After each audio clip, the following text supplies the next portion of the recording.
दोस्तों, इस कहानी का नाम है मेहमान ही भगवान। एक गांव में दामोदर नाम के एक गरीब ब्राह्मण रहा करते थे। ब्राह्मण को लोभ और लालच बिल्कुल भी न था। वे दिन भर गांव में भिक्षावृत्ति करते और जो भी रूखा सूखा मिल जाता उसे भगवान का प्रसाद समझकर ग्रहण कर लेते। तय समय पर ब्राह्मण का विवाह संपन्न हुआ। विवाह के उपरांत ब्राह्मण ने अपनी स्त्री से कहा कि देखो, अब हम गृहस्थ जीवन में प्रवेश कर रहे हैं। गृहस्थ जीवन का सबसे पहला नियम होता है अतिथि सत्कार करना, गुरु आज्ञा का पालन करना और भजन कीर्तन करना। मैं चाहे घर में रहूं न रहूं, लेकिन घर में अगर कोई अतिथि आए तो उनका बड़े अच्छे से अतिथि सत्कार करना। चाहे हम भूखे रह जाएं, लेकिन हमारे घर से कोई भी भूखा जाने न पाए। ब्राह्मण की बात सुनकर ब्राह्मणी ने मुस्कुरा कर कहा, अच्छी बात है, मैं इन सब बातों का ध्यान रखूंगी। आप निश्चिंत रहें और भजन कीर्तन कर प्रभु भक्ति में ध्यान लगाएं। ब्राह्मण और ब्राह्मणी सुखी सुखी जीवन यापन करने लगे। ब्राह्मण रोज़ सुबह अपने घर से भिक्षावृत्ति के लिए आसपास के गांव में जाते और जो कुछ भी मिलता उसे प्रभु की इच्छा मानकर ग्रहण करते। ब्राह्मण के घर की स्थिति बहुत ही सामान्य थी। कभी कभी तो दोनों पति पत्नी को भूखा ही सोना पड़ता, लेकिन फिर भी दोनों पति पत्नी सुखी सुखी अपना जीवन यापन कर रहे थे। मन में कोई भी द्वेष और लालच न था। भगवान बड़े ही लीलाधर हैं। वे देवलोक में बैठे बैठे सब कुछ देखते हैं। उनकी लीला बड़ी विचित्र है। वे समय समय पर अपने भक्तों के दुख हरने किसी न किसी भेष में आते रहते हैं। वे हमेशा अपने भक्तों की परीक्षा लेते हैं। एक दिन ब्राह्मण की भक्ति और त्याग से प्रसन्न होकर भगवान ब्राह्मण के घर साधु का वेश धारण कर ब्राह्मण की परीक्षा लेने पहुँचे। भगवान ब्राह्मण के घर के सामने बने चबूतरे पर बैठे और भिक्षा के लिए आवाज़ लगाई। ब्राह्मण ने जब साधु महात्मा की आवाज़ सुनी तो वह बाहर आया। ब्राह्मण को देख साधु महात्मा मुस्कुराए और बोले, पुत्र, आज इस रास्ते पर जाते जाते मन किया कि आज तुम्हारे घर भोजन करूं। ब्राह्मण ने प्रसन्नतापूर्वक साधु महात्मा को नमन किया और बोला, महाराज, बड़ी अच्छी और प्रसन्नता की बात है कि आज आप हमारे घर भोजन करने के लिए पधारे। आइए भीतर चलिए। इतना कहकर ब्राह्मण साधु महात्मा को घर के भीतर लाया और बिछौना बिछाकर विश्राम के लिए निवेदन किया। देवयोग से उस दिन ब्राह्मण को भिक्षा में एक दाना न मिला था। उसने रसोई में जाकर देखा तो रसोई में अन्न का एक दाना न था। ब्राह्मण ने सोचा, अब क्या करें, आज तो भिक्षा में कुछ नहीं मिला। हम तो भूखा रह सकते थे, घर आए अतिथि को भूखा कैसे जाने दें। घर में फटे पुराने कपड़े और बर्तन के अलावा कोई भी सामग्री न थी। ब्राह्मण ने अपनी स्त्री से कहा कि आज हमारे घर से अतिथि भूखा ही चला जाएगा। हमने आज तक भगवान की जो भी भक्ति की है उसका कोई मोल नहीं रह जाएगा। ब्राह्मण की पत्नी ने कहा, आप घबराते क्यों हैं, कुछ न कुछ जतन तो हो ही जाएगा। पत्नी की बात सुनकर ब्राह्मण ने ब्राह्मणी से पूछा, तेरे पास कोई गहना है?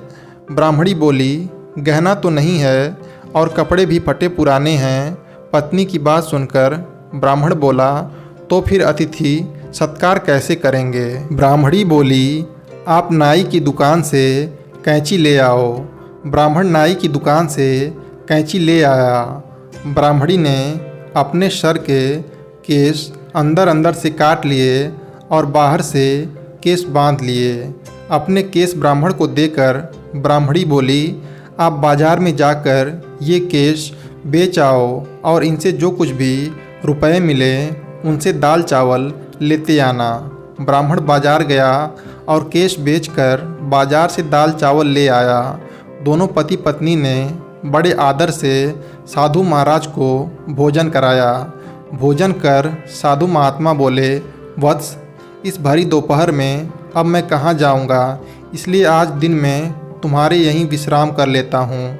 साधु महाराज की बात सुनकर ब्राह्मण ने प्रसन्नतापूर्वक कहा, बड़ी अच्छी बात है महाराज, आपकी सेवा का इससे अच्छा अवसर नहीं मिल सकता। इतना कहकर ब्राह्मण साधु महाराज के चरणों के पास बैठकर उनके पैर दबाने लगा। अब परेशानी महाराज के शाम के भोजन की थी। ब्राह्मण फिर महाराज के भोजन की चिंता करने लगा। अपने पति को चिंता में देख ब्राह्मणी बोली, आप व्यर्थ चिंता न करें, मैं हूँ न कुछ इंतजाम हो जाएगा। शाम को ब्राह्मणी ने अपने सर के बचे हुए केश काट कर ब्राह्मण को दिए और ब्राह्मण से दाल चावल खरीद लाने को कहा। ब्राह्मण बाजार से दाल चावल ले आया। रात्रि भोजन में भी दोनों पति पत्नी ने बड़ी प्रसन्नता और आदर के साथ साधु महाराज को भोजन कराया। भोजन करने के बाद साधु महात्मा बड़े प्रसन्न हुए और बोले, वत्स, तुम्हारे प्रेम से मैं तृप्त हो गया हूँ, लेकिन अब इस अंधेरे में कहाँ जाऊँगा। सोच रहा हूँ आज रात्रि यहीं विश्राम कर लूँ। साधु महाराज की बात सुनकर ब्राह्मण बोला, महाराज, ये जो कुछ भी है सब प्रभु का है। आप निश्चिंत होकर यहाँ विश्राम कर सकते हैं। ये मेरा सौभाग्य है कि मुझे आपकी सेवा करने का अवसर प्राप्त हो रहा है। इतना कहकर दोनों पति पत्नी साधु महात्मा के चरणों में बैठ गए। साधु महात्मा के सो जाने के बाद महात्मा के चरणों में ही दोनों पति पत्नी सो गए। जब दोनों पति पत्नी सो गए तब बाबा जी जाग बैठे और उन्होंने ब्राह्मण को आशीर्वाद दिया कि तुम्हारे सारे दुख दर्द दूर हो जाएं, तुम्हारी पत्नी के केस भी लौट आएं और धन धान्य से घर भर जाए। इतना कहकर साधु महात्मा अंतर्ध्यान हो गए। सुबह जब ब्राह्मण और उसकी पत्नी उठे तो उन्होंने देखा कि उनके कपड़े ठीक हो गए थे, ब्राह्मणी के केश भी वापस आ गए थे, लेकिन साधु महात्मा कहीं दिखाई नहीं दे रहे थे। उन्होंने सोचा, हो न हो वे कोई पहुँचे हुए साधु महात्मा थे जो हमें आशीर्वाद के स्वरूप ये सब दे गए हैं। ब्राह्मण ने जब अपने घर को देखा तो वह रोने लगे कि महाराज, हमने आपको पहचाना नहीं, कहीं हमसे महाराज की सेवा में कोई कमी तो नहीं रह गई। हम अनजान थे महाराज, हमें क्षमा करो।